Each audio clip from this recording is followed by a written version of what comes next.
एक गांव में दिशा नाम की एक लड़की अपने बूढ़े अम्मी अब्बू के साथ रहा करती थी। दिशा के अम्मी अब्बू वेज पुलाव का ठेला लगाकर बेचा करते थे। दिशा एक 20 साल की लड़की थी जो दिन भर किताबों में डूबी रहती थी। एक दिन उसकी अम्मी अनीता दीक्षा से बोली, तुम दिन भर किताबों में ही डूबी रहती हो, थोड़ा बहुत अपनी अम्मी के कामों में भी हाथ बटा लिया करो, निकाह के बाद ये तुम्हारे काम आएगा। ये आप कैसी बातें कर रही हैं अम्मी? घर का सारा कामकाज तो मुझे करना आता है। मैंने आपसे खाना बनाना भी सीखा है। अब्बू तो मेरे हाथ के बने हुए दावत की बेहद तारीफ करते हैं। वो तो मैं अच्छी तरह से जानती हूँ, लेकिन दिन भर किताबों में डूबे रहने से क्या हासिल हो जाएगा? भला आज तक किसी लड़की को पढ़ लिख कर कुछ मिला है क्या? अंत में तो उसे निकाह के बाद चूल्हा चौका ही संभालना पड़ता है। ऐसा नहीं है अम्मी, अगर मैं दिन भर किताबों में डूबी रहती हूँ तो उसकी भी एक वजह है। किताबें हमें बहुत कुछ सिखाती हैं।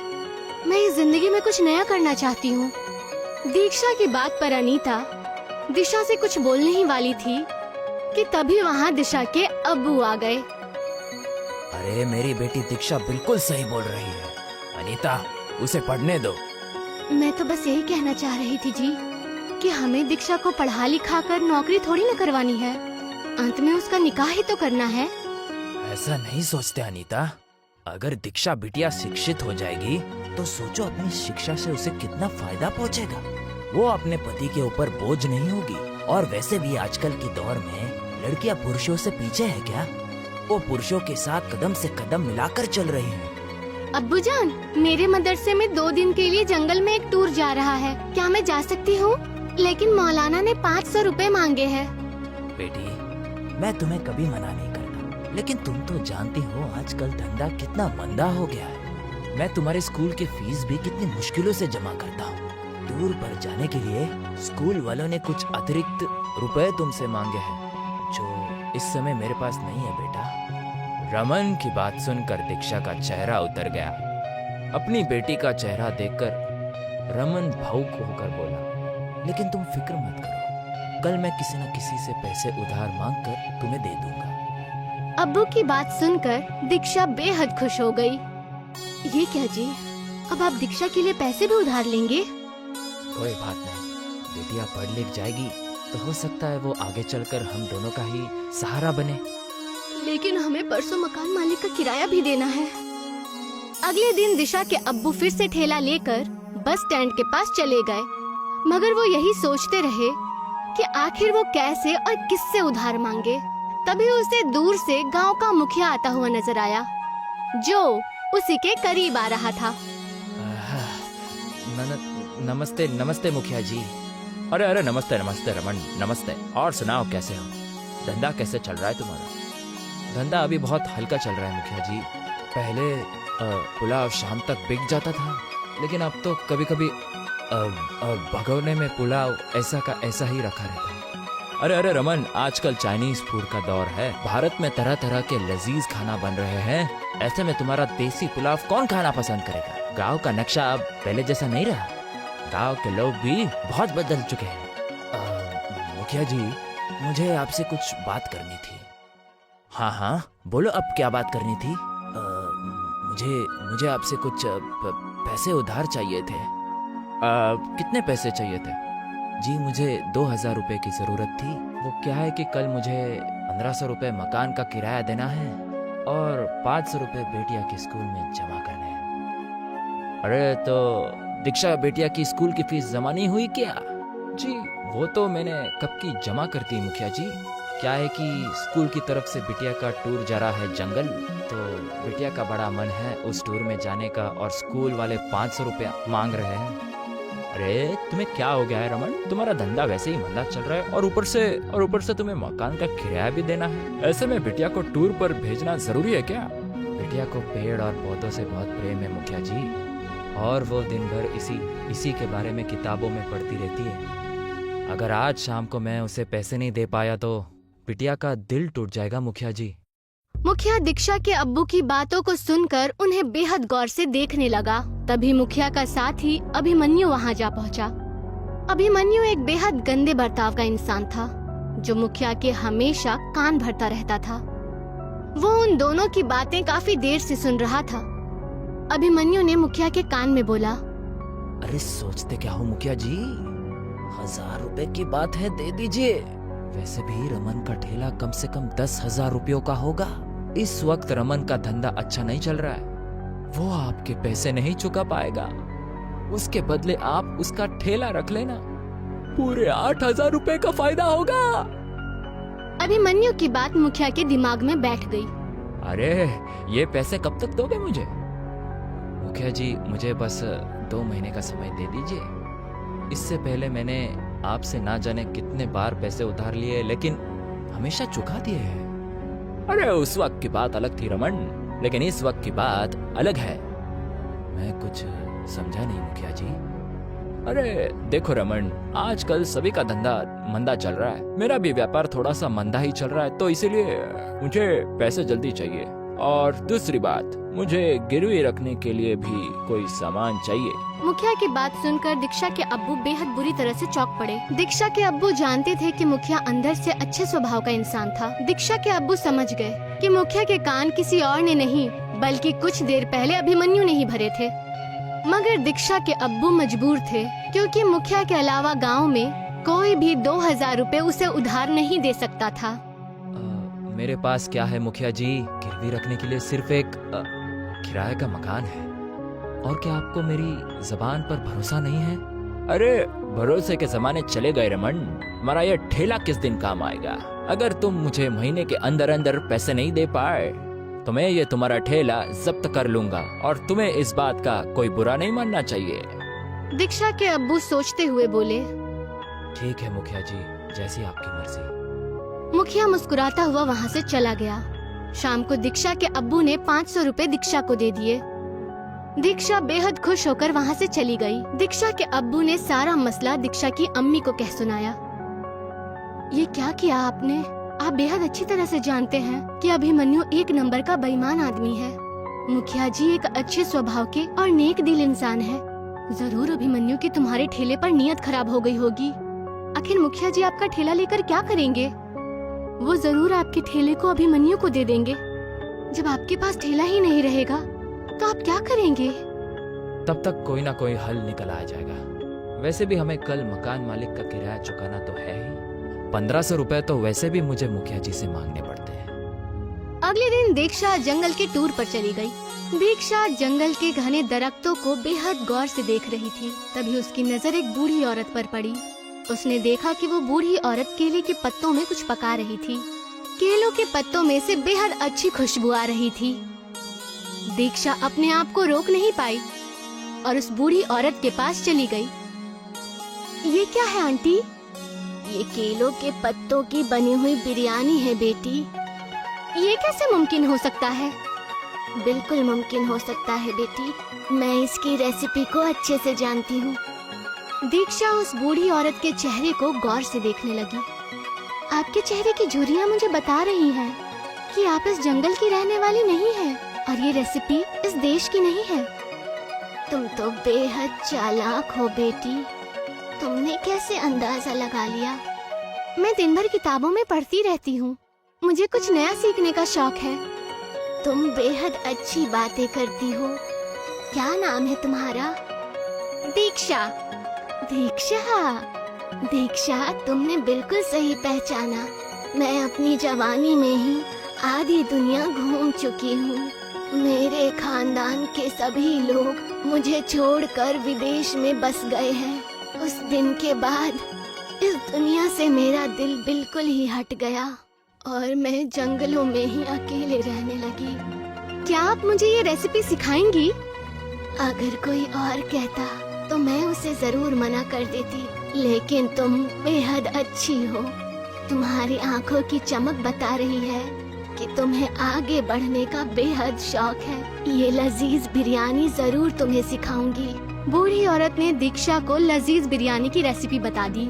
शाम को दीक्षा अपने घर पर चली गई। वक्त ऐसे ही गुजरता रहा। दीक्षा के अब्बू का काम बंद हो गया और मुखिया अभिमन्यु के साथ आकर दीक्षा के अब्बू का ठेला छीनकर ले गया। दीक्षा के अब्बू का धंधा एकदम ठप हो गया और ऊपर से उसके सर पर मकान के किराए का कर्ज भी बढ़ गया था। कितनी बार आपको समझाया मैंने, पर आपको समझ में ही नहीं आया। अरे क्या जरूरत थी दीक्षा को इतना ज्यादा पढ़ाने की। अब बताइए, दीक्षा को पढ़ा लिखा कर क्या फायदा मिला? कितने भी पैसे खर्च हुए हैं, अगर वो हम बचा कर रखते तो आज हमारे कुछ काम आते।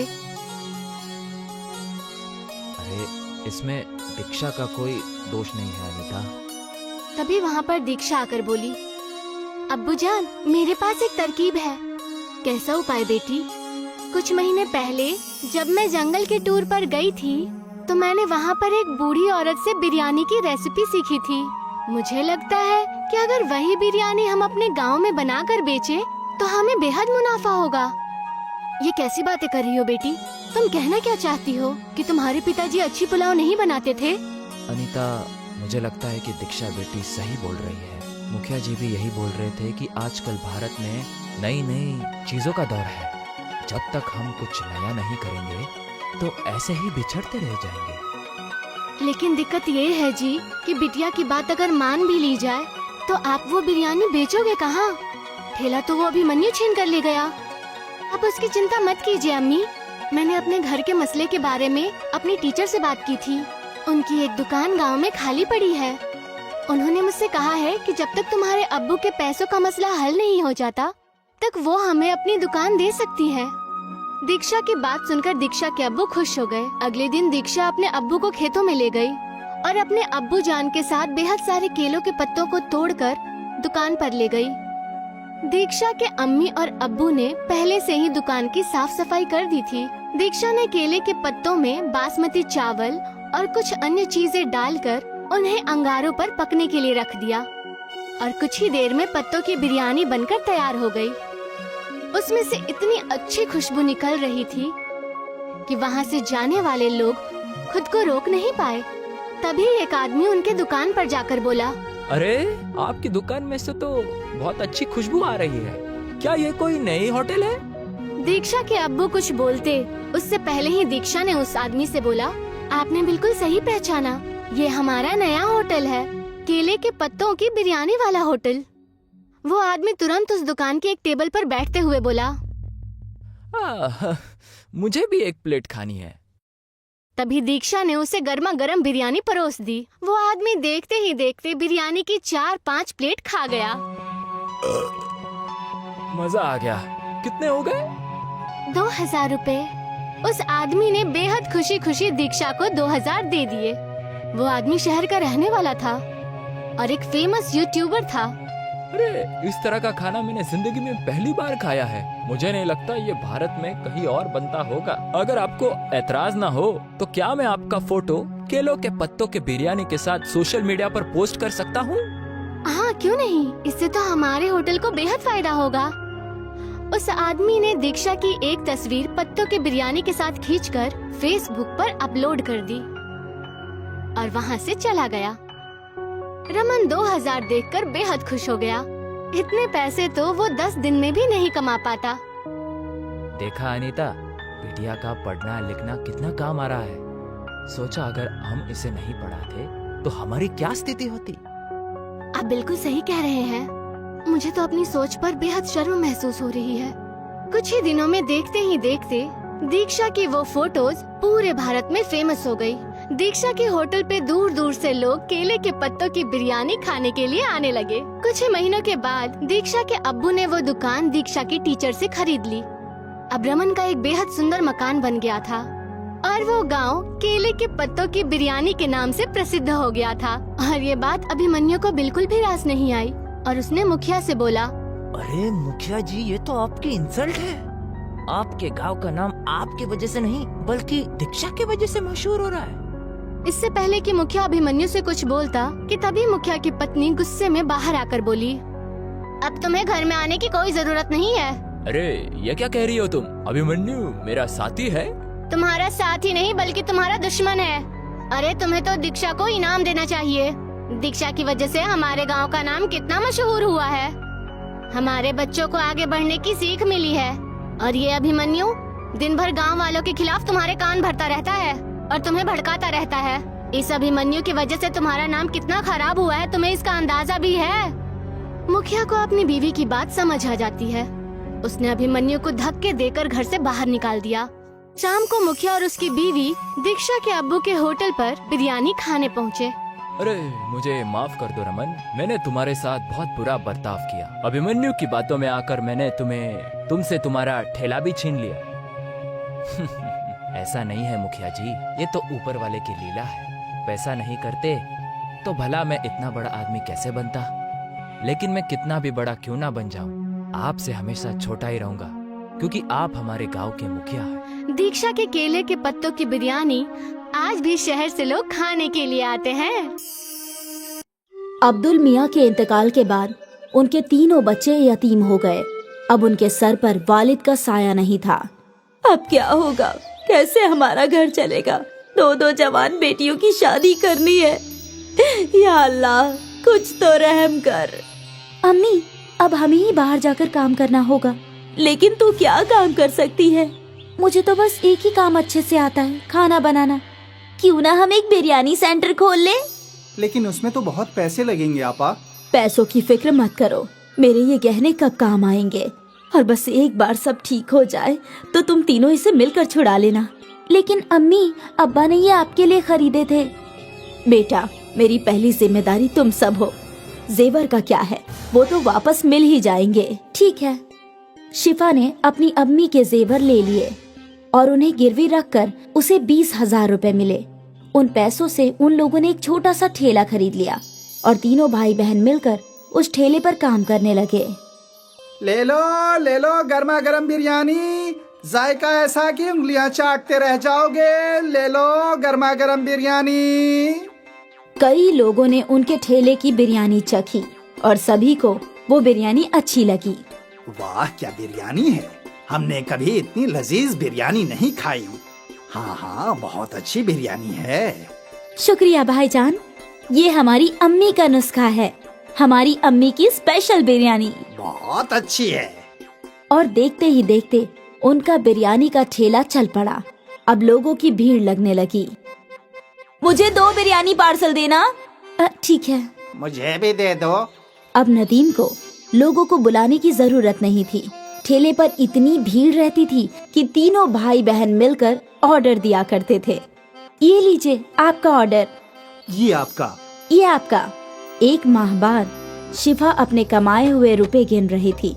ये लीजिए अम्मी, इस माह का मुनाफा 20,000 रुपए। क्या? आपने सही सुना, 20,000 रुपए। इतने सारे पैसे?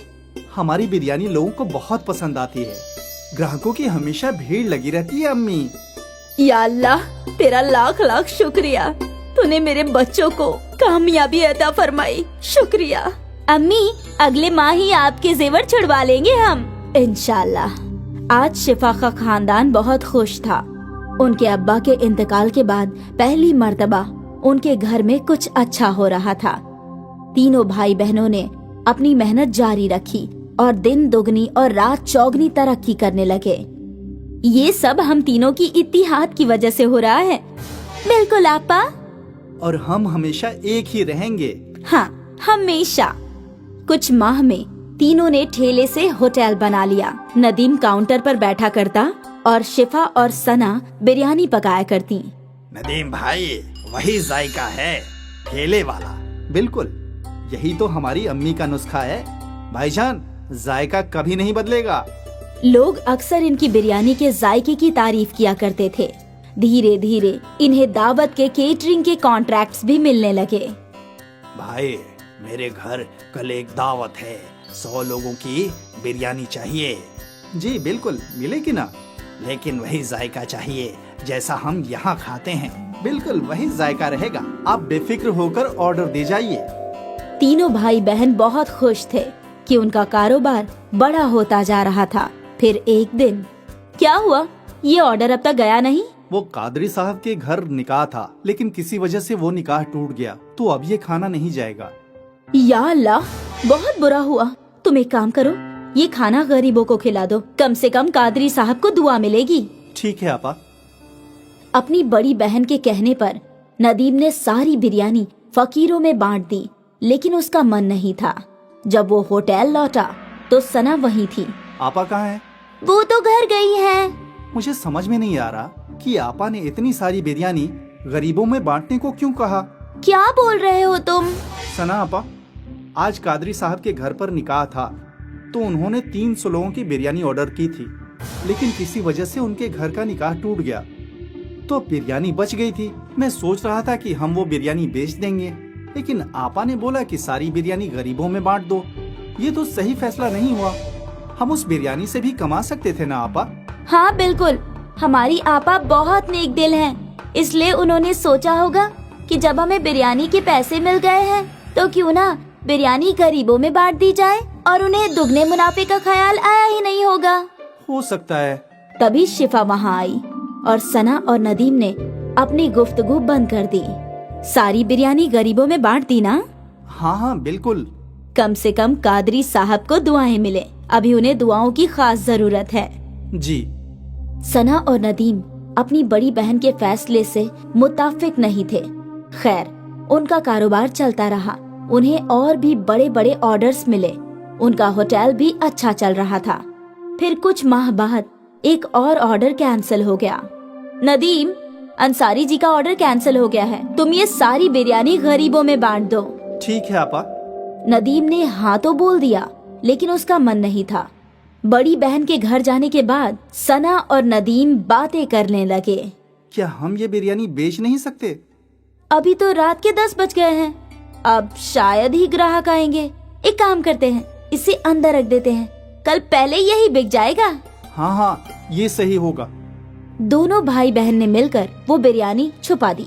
अगले दिन उन लोगों ने पहले वही बिरयानी बेची और वो दोनों बेहद खुश थे कि मुनाफा दुगना हो रहा है, और शिफा इस बात से बेखबर थी। फिर क्या था, जब भी कोई ऑर्डर कैंसिल होता, अगले दिन वो बिरयानी सना और नदीम होटल में बेचा करते थे। ये सिलसिला काफी महीनों तक चलता रहा। एक दिन ये बासी बिरयानी एक रेगुलर कस्टमर के प्लेट में आई।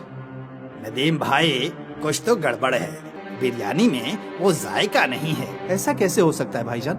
हम तो हमेशा से वैसे ही बिरयानी बना रहे हैं। ठीक है।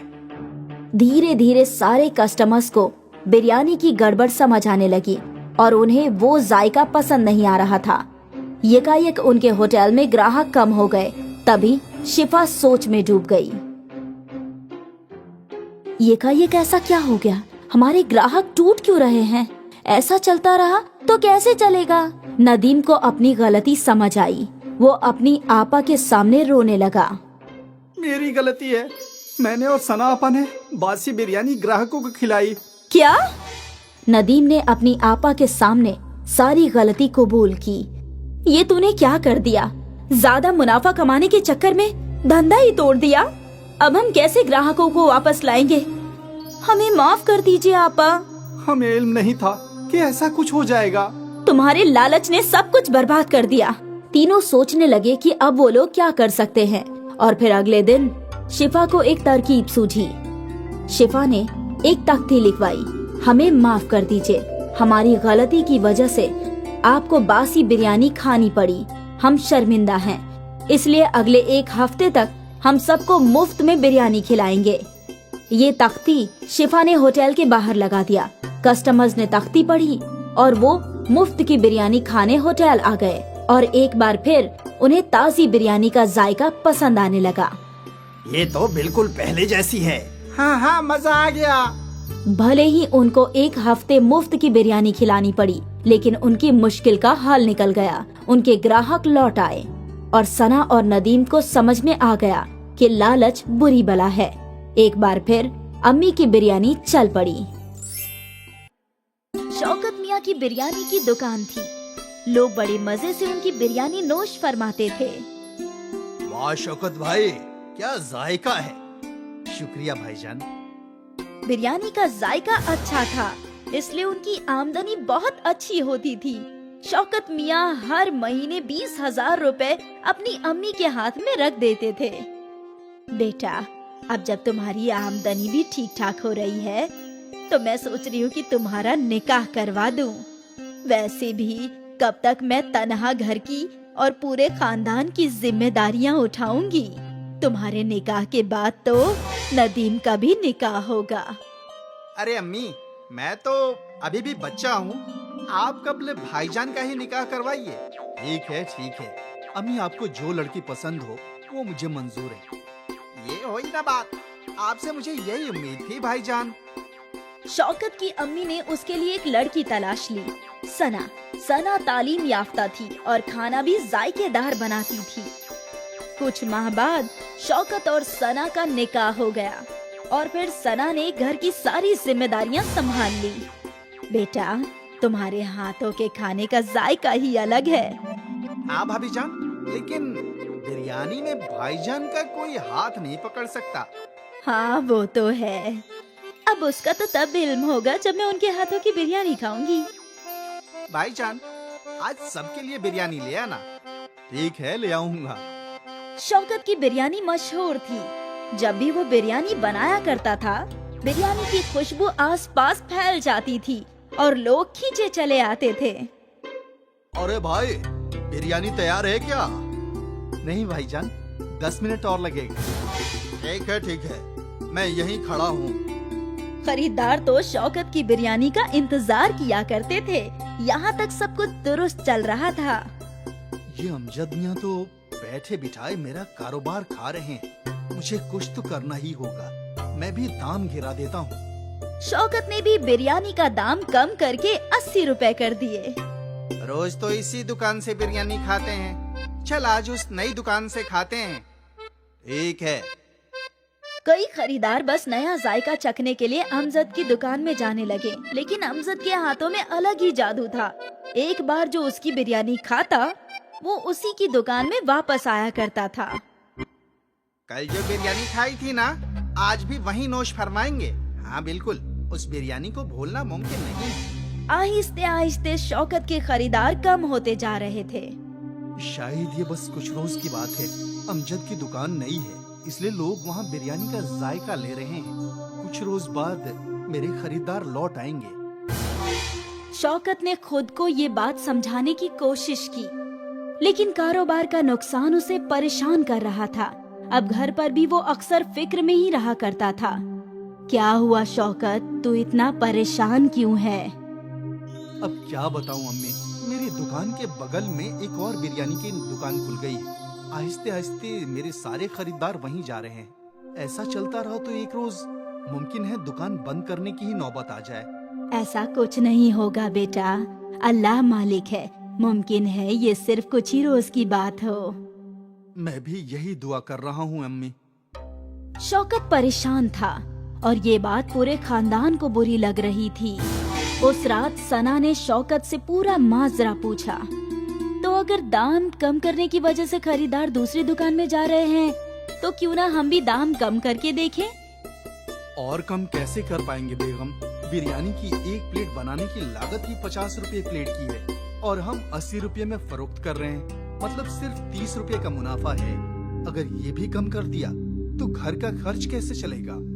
तो क्या हम बिरयानी बनाने के लिए इस्तेमाल होने वाली चीजें सस्ती नहीं खरीद सकते? बिरयानी में सबसे महंगा चावल है। तकरीबन बासमती चावल कैसे सस्ते मिल सकते हैं? अब मैं बासमती चावल को सादे चावल के साथ बदल तो नहीं सकता ना। अगर हम बासमती चावल को किसी और चीज के साथ बदले तो? मतलब मैगी की बहुत सारी जायकेदार चीजें बनती है। अगर हम मैगी की बिरयानी बनाए तो हमारी लागत भी कम हो जाएगी। मैगी बिरयानी, ये पहली मर्तबा सुना है। आजकल अलग चीजें ही फरोख्त होती हैं। एक मर्तबा कोशिश करके तो देखते हैं। ठीक है, वैसे भी अभी कुछ चल नहीं रहा है तो वही कर लेते हैं। अगले रोज शौकत ने रोजाना की तरह बिरयानी बनाई और इस मर्तबा उसने बासमती चावल के बदले मैगी डाले। मैगी की बिरयानी जल्दी बन गई और उसकी लागत भी कम थी, इसलिए शौकत ने दाम भी 50 रुपए कर दिए। बाहर बड़ी सी तख्ती भी लगा दी, मैगी बिरयानी 50 रुपए। ये मैगी बिरयानी क्या होता है? मैगी का इल्म है और बिरयानी का भी इल्म है, लेकिन मैगी बिरयानी आज तक नहीं खाई। चल वही नोश फरमाते हैं। हाँ। मैगी बिरयानी का नाम पढ़कर कई ग्राहक उसकी बिरयानी खाने पहुँचे। वाह वाह, बहुत अच्छी है। ऐसी मैगी बिरयानी मैंने कभी नहीं खाई। वो इसलिए क्योंकि ये मैगी नहीं, मैगी बिरयानी है। वाह भाई, ऐसा जायका कहीं नहीं चखा। शुक्रिया भाईजान। लोग शौकत की बिरयानी को बेहद पसंद कर रहे थे। उस रोज शौकत की दुकान पर खरीदारों का हुजूम लगने लगा। भाई, मैगी की बिरयानी तो चावल की बिरयानी से भी लाजवाब है। आज से हम रोज मैगी बिरयानी ही खाएंगे। शौकत खुशी खुशी घर आया और उसने ये खुशी की बात अपनी बेगम को बताई और वो भी खुश थी। उस माह शौकत की बहुत अच्छी कमाई हुई थी। महीने के आखिर में शौकत ने अपनी अम्मी को 40,000 रुपए दिए। इतना? हाँ अम्मी, सना की मैगी बिरयानी की तरकीब काम कर गई। दुगनी आमदनी होने लगी है। एक मर्तबा फिर शौकत खुश रहने लगा। उसकी मुश्किलें हल हो गई क्योंकि उसकी आमदनी में इजाफा होने लगा। मैगी बिरयानी मशहूर हो गई।